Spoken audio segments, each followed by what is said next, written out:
As we've been mentioning, a number of countries, including Germany, France and Austria, say they'll halt asylum requests from Syrians.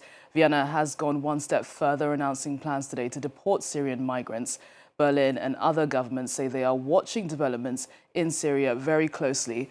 Far-right politicians are calling for their governments to follow in Austria's footsteps, including in Germany. It's home to Europe's largest Syrian community. There's 1.3 million people, Syrians there in Germany. And of course, it's all coming at a time when immigration has become a hot button issue across the continent. Well, let's speak to France 24's former correspondent, Nick Holdsworth, who joins us from Berlin. Nick, break down for us this move by these European countries to pause asylum requests for Syrians. Well, there appears to be a wave of political opportunism taking place across Europe, with Germany pausing 47,000 Syrian asylum applications, the Austrians saying they're going to deport Syrians, as you've just said there, France pausing, I think it's a few thousand applications, the Swedes, the Finns, the Danes, the Norwegians and the UK that Philip has just mentioned there, are all pausing applications.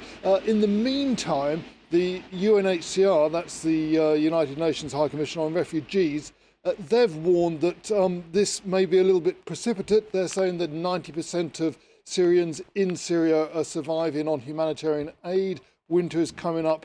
They're advising taking it slowly and gauging how this may impact people.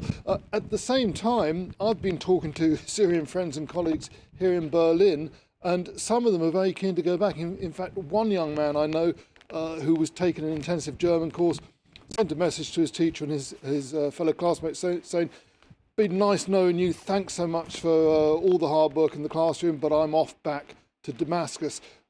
Some of his friends have said, that may be a little bit hasty, but certainly there is a great urge amongst the Syrian diaspora to return home and help rebuild their state in a new and hopefully democratic manner.